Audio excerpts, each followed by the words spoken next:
My name's Arvind Minocha. I'm the President and CEO of the Wolf Trap Foundation for the Performing Arts. Wolf Trap is more than just the venue where you see the concert. It's also, by virtue of being a national park, owned by the people. It belongs to all of us. It is part of that very proud national park tradition of maintaining and protecting the very best of America's cultural and natural assets. We really think of Wolf Trap a bit as a choose-your-own-adventure. You can come and experience it in a way that makes sense for you. Lots of our patrons like to pack very elaborate picnics and sit out on the lawn. We also have restaurants and concessions on site for those who don't want to do the work at home. And we have plenty of folks who come early to enjoy the natural beauty, especially if they have young families where they can really make a day of it. When I think about innovation and Wolf Trap, I'm reminded of, in fact, the very original act of innovation that became Wolf Trap.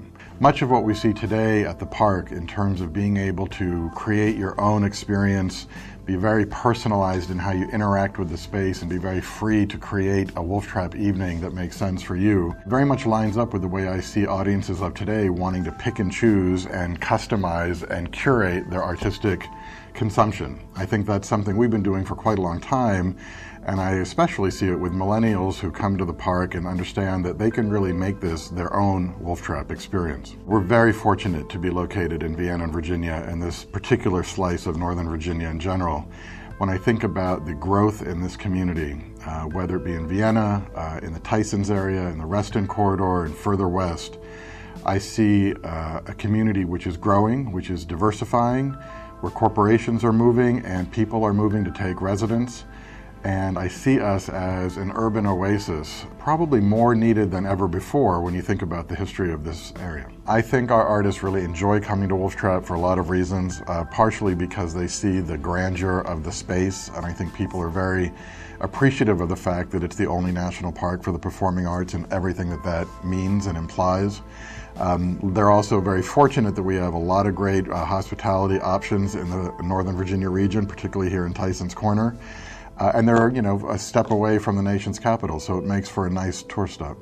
When we put together the season, we try to balance a lot of different things. Because we are owned by the people at the national park, we want to make sure that everyone in Fairfax who opens the schedule sees something on there for them, which means we try to be very diverse, to be very inclusive, to be representative of all different traditions of music, whether it be traditional Middle East dancing, to R&B, to opera, to country, or straight ahead classic rock. We really do try to cover a wide spectrum.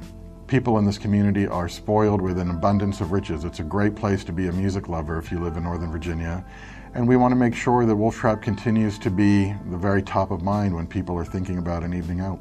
I think 10 years from now, we're going to see that Wolf Trap continues to be broad and diverse and continues to program across a wide spectrum. That's always been part of our DNA, and I think that's really the essence of why so many people embrace Wolf Trap as part of their lives.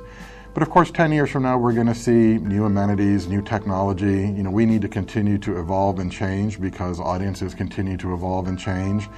And the experience is unpredictable. We're not going to know what technology is going to bring us 10 years from now, but I know that we'll be participating in whatever that is.